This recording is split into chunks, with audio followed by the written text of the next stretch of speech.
Y en este momento ya nos encontramos en la entrevista de hoy con Edgar Lama, el presidente del Consejo Directivo del Instituto Ecuatoriano de Seguridad Social. Y es importante esta entrevista para hablar sobre qué es lo que está pasando en el sector de la salud. Bienvenido, Edgar, a este espacio de BN Periodismo. Qué gusto tenerlo por primera vez acá y ojalá así sean muchas veces. Buenos días, encantado de estar aquí. Qué gusto conocerlo. ¿Cómo les va? Bueno, primero hablemos de algo que muchos de ustedes querrán saber y algo que se le ha preguntado siempre a Edgar. En su tiempo, cuando usted fue ministro de Salud, se le cuestionó mucho por su formación académica y por la cartera de Estado que estaba asumiendo en ese momento. Usted tiene experiencia en leyes, tiene también una maestría en la Universidad de Oxford. Sin embargo, ¿cuáles son las credenciales que usted tiene? ¿Cuál es la experiencia que usted tiene para poder manejar el sector de la salud, tanto en su momento el Ministerio de la Salud y en este momento la presidencia del Consejo Directivo del IES? Perfecto. Verá, yo me he dedicado toda la vida, y por toda la vida me refiero a toda la vida, de una manera u otra, a trabajar en la gestión hospitalaria. Lo único que no he hecho en la gestión hospitalaria es actividad médica, porque te entenderá que yo no soy médico. Sin embargo, me he dedicado a la parte administrativa hospitalaria. De hecho, mi maestría en la Universidad de Oxford es en finanzas del sector salud. Y el problema que enfrenta el sistema de salud ecuatoriano el día de hoy es un problema administrativo relacionado al área médica. Pero la medicina no solo se practica, sino que también es necesario administrar los recursos necesarios para poder practicar la medicina. Y eso es lo que hago yo. Y en su paso por el Ministerio de Salud, que si no me equivoco fue desde febrero hasta mayo, febrero hasta mayo, ¿cuáles fueron los resultados que se obtuvieron? Si se menciona que uno de los problemas, de los mayores problemas, no pasa tanto por el área médica, sino por el área administrativa. A ver, se incrementó la cantidad de abastecimiento a nivel nacional, se solucionaron determinados problemas en pagos a determinados proveedores, sean proveedores externalizados, etc. Se crearon lineamientos claros de cómo continuar con la gestión. Y por último, se estaba creando un grupo profesionalizado en el área de la administración médica, porque cuando se obedece solamente a criterios médicos y no a criterios administrativos, sucede lo que ha venido sucediendo. Falta de gestión logística. Por logística es que todos los elementos necesarios para dar la atención estén en el mismo lugar, al mismo tiempo, cuando se necesitan. ¿Y eso cómo se lo puede cambiar? Con administración, es un tema de coordinación, es de tener los recursos y darles el mejor rendimiento por precio. Uno de los grandes problemas del sector de la salud, y no solamente del Ministerio de Salud, sino también del IES, es el tema de este famoso palanqueo que existe, el tráfico de influencias entre mandos menores, entre mandos medios. ¿Cómo se puede solucionar este tema de institucionalidad que, repito, no solo es exclusivo del área de la salud, sino está en todos los estamentos del Estado, lamentablemente? ¿Se está haciendo algo en este momento en el IES? Y si se está haciendo, ¿qué se está haciendo? Por supuesto que sí, por supuesto que sí. Tenemos una filosofía cero tolerancia contra la corrupción. Nosotros vamos a limpiar la seguridad social. La seguridad social viene años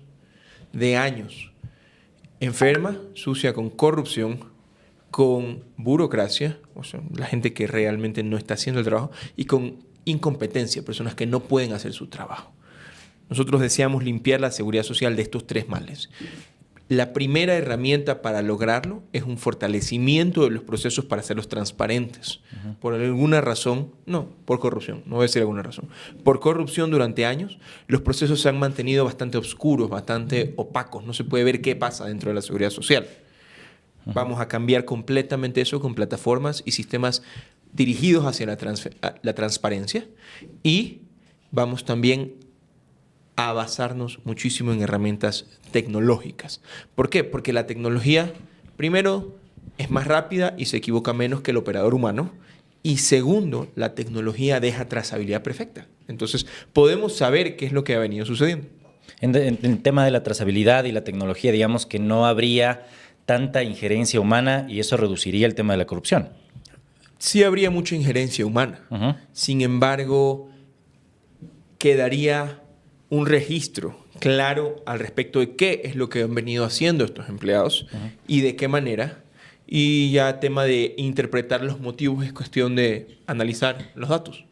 ¿Y qué es lo que ustedes han encontrado? ¿Y por qué pregunto este tema de corrupción? Porque la última semana se habló mucho de un personaje que era Daniel Salcedo, que en su momento en la pandemia era uno de los que manejaba los hospitales. Se habló también de reparto de hospitales en la Asamblea Nacional. Obviamente ustedes no estaban en el gobierno en ese momento. Sin embargo, ¿qué es lo que queda de esos rezagos de corrupción y de delincuencia en el IES? ¿Todavía queda eso? Queda definitivamente. Daniel Salcedo señaló el dedo a un señor, señaló con el dedo el día viernes, si no me equivoco, fueron sus declaraciones. Señaló a un señor que se llama Carlos Vargas. Carlos Vargas estaba trabajando en el Hospital Quito Sur. No conozco los pormenores, yo no soy penalista ni soy fiscal como para estar investigando a fondo acciones penales, pero conozco que al día siguiente, fue el día jueves las declaraciones de Daniel Salcedo. Al día siguiente el señor no fue a trabajar. Hay rumores de que está allá en Miami. O sea, este tipo de cosas quedan. Daniel Salcedo lo señaló con el dedo clarísimo y quedó marcado, por así decirlo, y él les tenía en el IES todos estos años. Yo ya había escuchado mención acerca de su nombre con respecto a determinadas actividades, dudosas actividades sospechosas, pero nunca imaginé que llegara tan profundo. Y así hay más gente. Como Rosa Argudo, por ejemplo. De Rosa Argudo igualmente. Se escuchan cosas, yo no tengo certeza de eso de ahí, pero amerita investigarlo más, amerita ver qué ha venido sucediendo en estos espacios. Y pregunto igual también este tema porque, claro, hay diferentes niveles, digamos, de corrupción. Al final es corrupción. Hay algunas cosas que van un poquito más allá y son delincuencia, como lo de Daniel Salcedo. Pero, ¿qué es lo que va a pasar? La anterior semana igual nosotros publicábamos algo sobre el nuevo gerente del Hospital de Calderón, que no tiene registro en el Cenecit, ¿no? No tiene sus títulos ahí, pero bueno, se lo vende como que tiene una maestría que quizás sí estudió, pero no tiene registros. Entonces, ¿cómo se puede solucionar eso? Que uno dice, bueno, a cualquiera de nosotros no nos podrían aceptar en esos espacios o una gerencia si no tengo mi título registrado. Y eso trasladándolo al IES, ¿qué se está haciendo para solucionarlo a corto plazo? Quizá a largo plazo hay estrategias, pero a corto plazo, ¿qué se está haciendo? A corto plazo se está evaluando hospital por hospital. Se están visitando todos los hospitales del país. No le voy a comentar mi hoja de ruta porque si no se pierde el efecto sorpresa, lo cual es importantísimo para poder identificar qué es lo que sucede, porque les encanta maquillar la verdad.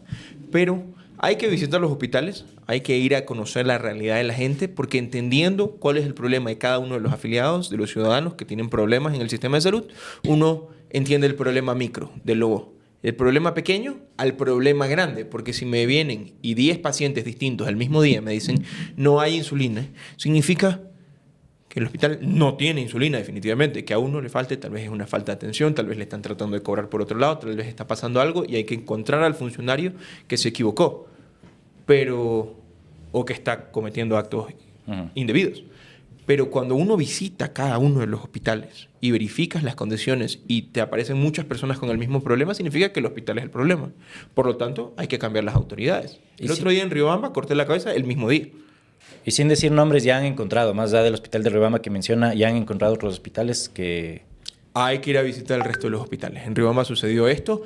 En el hospital de Seibo se cambió también las cabezas. Y estamos yendo hospital por hospital a investigar qué es lo que está sucediendo.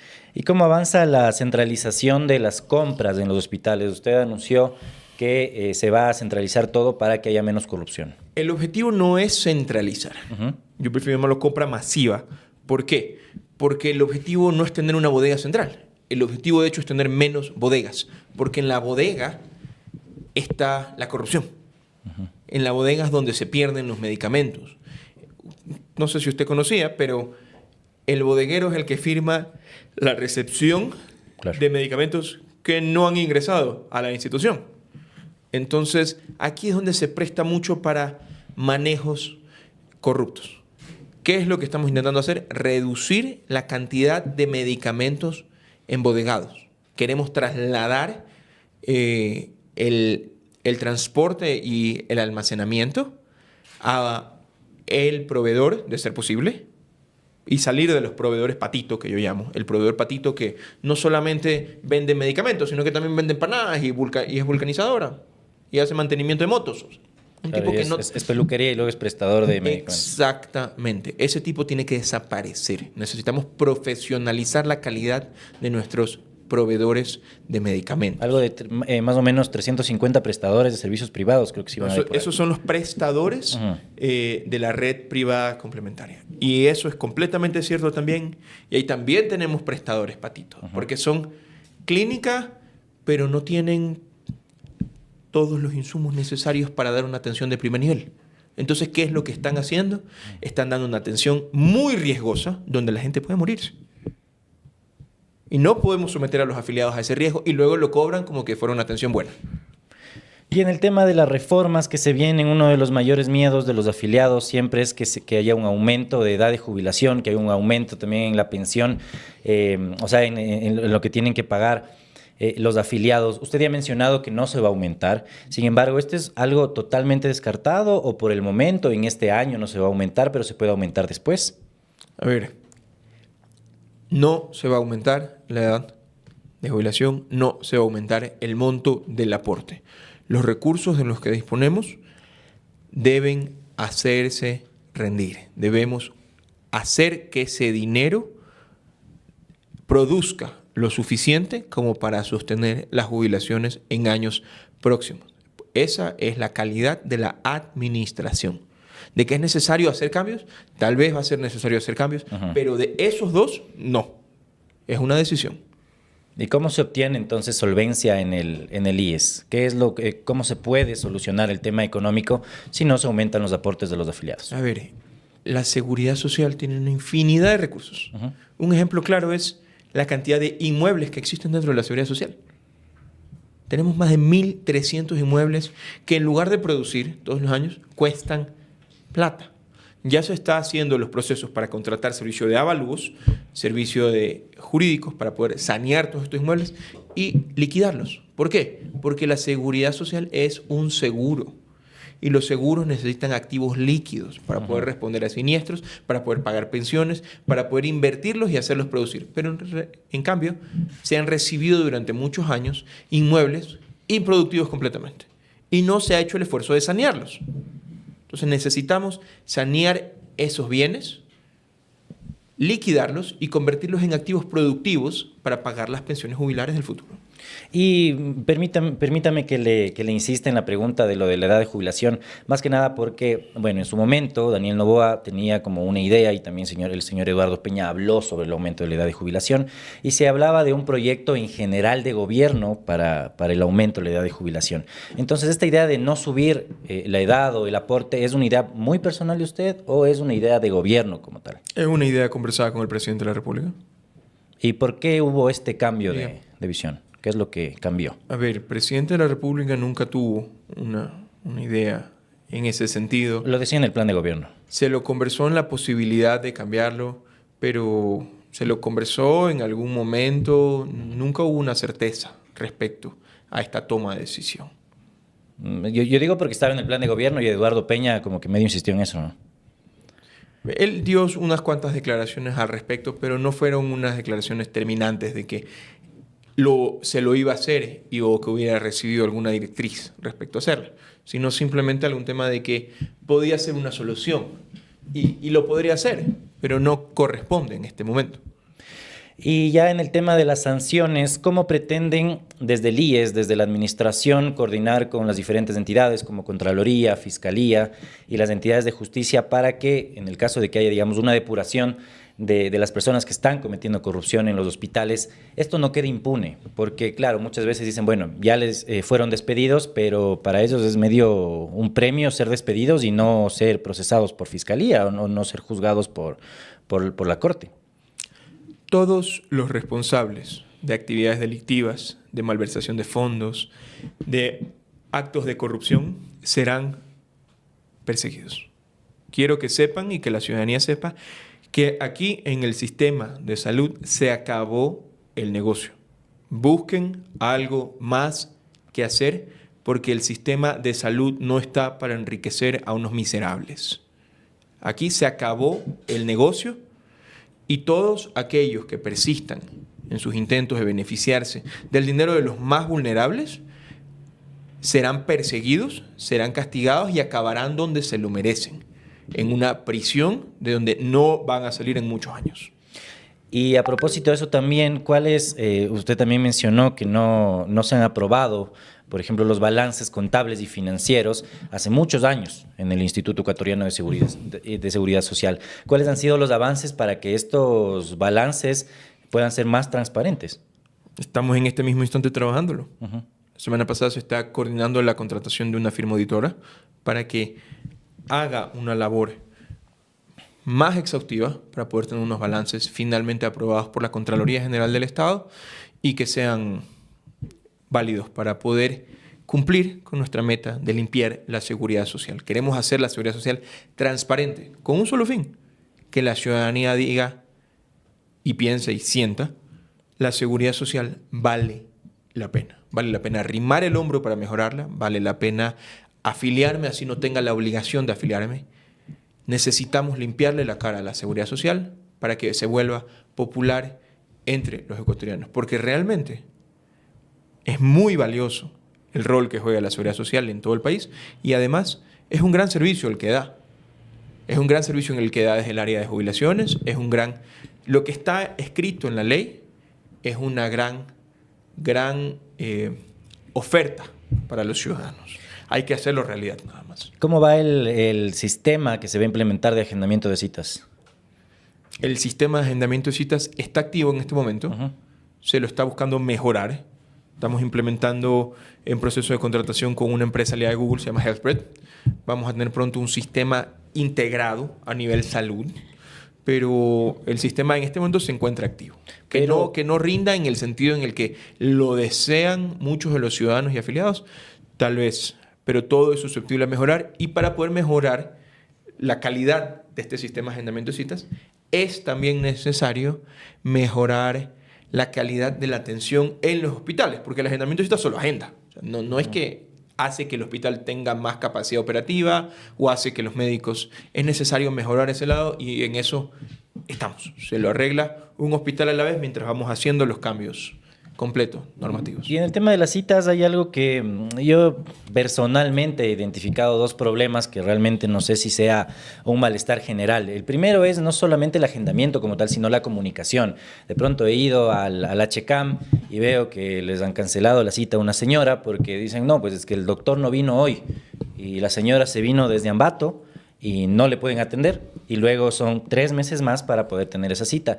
Y otra cosa también es que está muy centralizado todo. O sea, hay algunas especialidades que solamente hay en una ciudad y les toca venir desde el oriente, les toca venir desde algunas ciudades de la costa al HCAM o al Hospital del Sur. Entonces, ¿cómo solucionar eso? Primero, la comunicación, porque perfecto, que haya una alianza con Google o con otra empresa, muy bueno, pero no todos los jubilados van a poder utilizar eso.